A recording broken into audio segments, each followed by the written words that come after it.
Ghostbusters Frozen Empire, or as I like to call it, Ghostbusters. Can we stop having all of these old people in movies? I get it. You were famous in the 1980s. Your movie was great in the 1980s.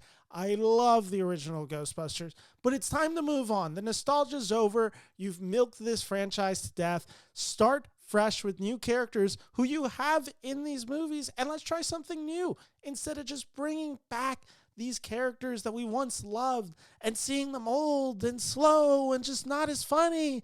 It's just infuriating what we're doing with the franchises of today, whether it's Indiana Jones and the Dial of Destiny, or whether it's obviously Ghostbusters, or I'm trying to think of some other examples where it's just like we can let the past go. Star Wars, my God, Star Wars is another of these franchises where it's like, can we move on? The Flash was another movie. And here we are yet again with Ghostbusters Frozen Empire. My name's Ben Friedman, film critic, and I got the opportunity to see Ghostbusters Frozen Empire, which I'm just going to read the premise real quick. In Ghostbusters Frozen Empire, the Spangler family decides to leave Somerville, Oklahoma, and go back to where it all started, the iconic New York firehouse, and help the original Ghostbusters to develop a top-secret research lab to take busting ghosts to the next level. But when the discovery of an ancient artifact unleashes an evil force, yada, yada, yada, Ghostbusters new and old must join forces to protect their home and save the world from the second ice age. This is Sony's official synopsis for Ghostbusters Frozen Empire. And I don't care. I really don't care. And I really tried having optimism going into Ghostbusters Frozen Empire because I didn't hate Ghostbusters Afterlife. I thought the movie was good. I thought the more I thought about it, the more I started to dislike the movie. But while watching the movie, I remember thinking Ghostbusters Afterlife is a little slow. There's not a lot of jokes, but what it didn't have in jokes, it made up for with actual genuine emotion with these characters. And I cared for the characters newly introduced, whether it's Phoebe Spengler or whether it's the character of Podcast or Paul Rudd as the teacher. Like, there was enough to get me to buy into these new characters. And I'm like, okay, here we go. Did I need Harold Ramis back?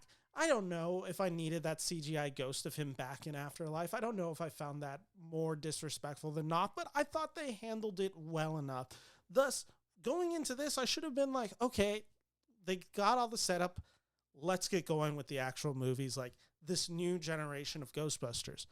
But Sony's genuinely afraid to do that. They're like, we can't do that. We have Bill Murray. We have Dan Aykroyd. We have Ernie Hudson.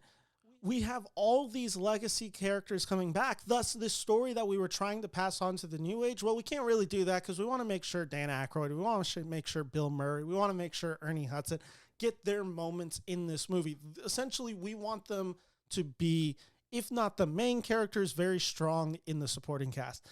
And here's the problem with Ghostbusters Frozen Empire, and see if you can identify it as I go through.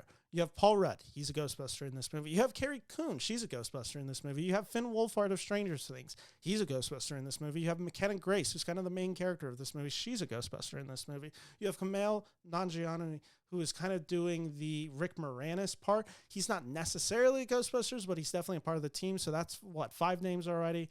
You have Celsi O'Connor, plays Lucky. She's one of the kid Ghostbusters. So now you got 6. You got Logan Kim, who's Podcast, who's obviously in the last movie. So now you have 7 Ghostbusters. You got Bill Murray returning as Venkman. That's 8. Dan Aykroyd, Dr. Raymond Stantz.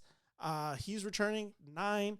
Ernie Hudson, Dr. Winston. You got 10 Ghostbusters right now. Oh, isn't that a lot? Well, don't forget you also have Annie Potts now in here. That's 11 Ghostbusters. You have quite literally, if you want to count Kumail, 11 Ghostbusters. If you don't, you have 10 Ghostbusters in this movie. That's just a lot of Ghostbusters, and the cast is just way too big at this point to be anything tangible. Like, you just don't care enough about these characters. McKenna Grace, who is definitely supposed to be the main character in this movie, I just don't think they developed her in any particularly interesting way.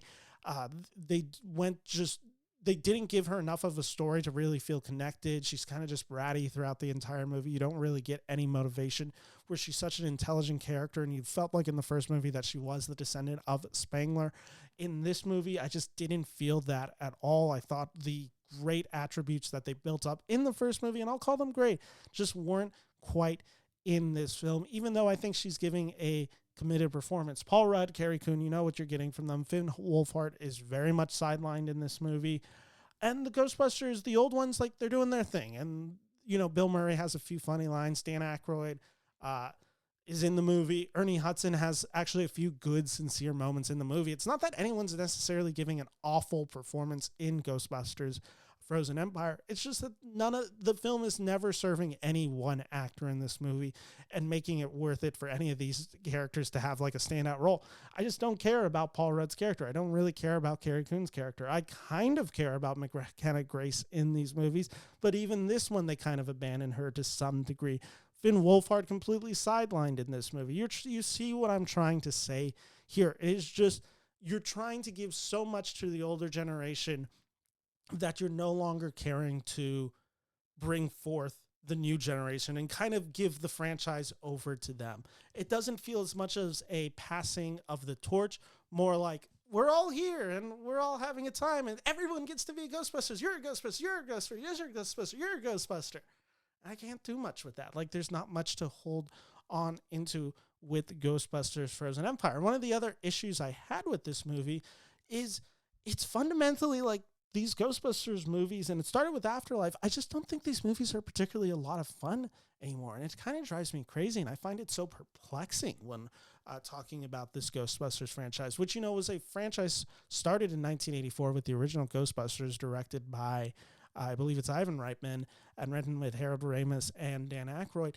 And what works about these first two movies a lot is they're funny, and these guys are kind of just jerks / assholes, and you're with them with these characters, and there's a lot of comedy. The stakes seem low, but there's enough like action in it that you're kind of bought into it. But really, it's this irreverent comedy in this movie about these four kind of loser scientists who start busting ghosts and then just kind of go on crazy adventures with them. In this movie, it's all about like ideas of family. It's all about friendship. It's all about new and the old. It's these really complicated legacies within the Ghostbusters. It's like this heavy lore plot of, oh, well, this spirit was here millions of years ago, and he was here in the time of Christ and Roman empires, blah, blah, blah. And now he's trapped, and now we'll bring on an eternal snow and an eternal ice that will destroy the world, blah, blah, blah, lore, lore, lore. And I'm just like, stop.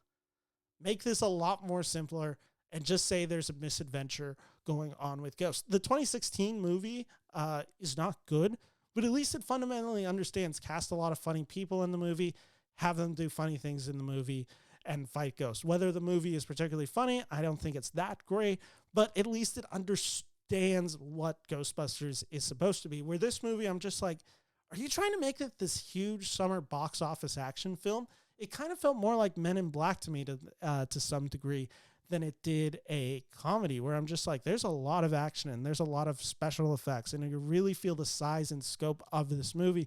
And that's not why I felt like anyone gravitated towards those first Ghostbuster movies.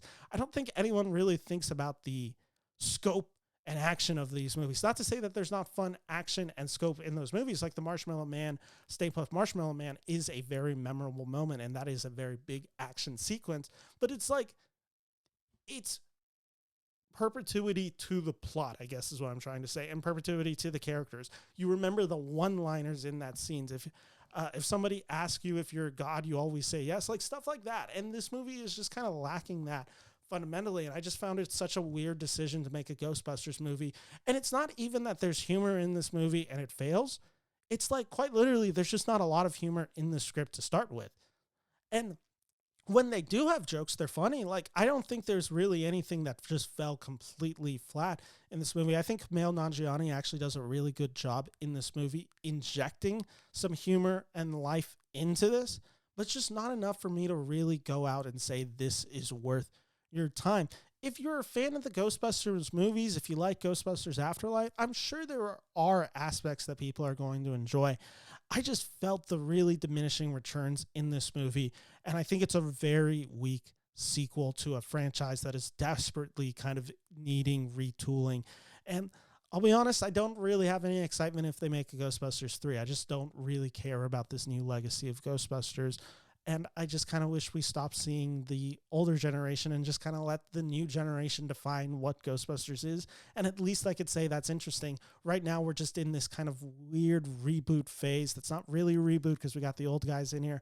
And it's not really a reshaping because we still have the new cast in here with the old guys. It's just kind of a mismatch, and it never really goes anywhere special. You've seen this movie. I can't say that it's particularly bad. I've had fun watching this movie at times. There are some good beats within it, but it's also not something I would say that it is anything that I'll remember. I saw it 24 hours ago, and I've already largely forgotten about it. So at this moment, I am giving Ghostbusters Frozen Empire 2.5 out of 5 stars.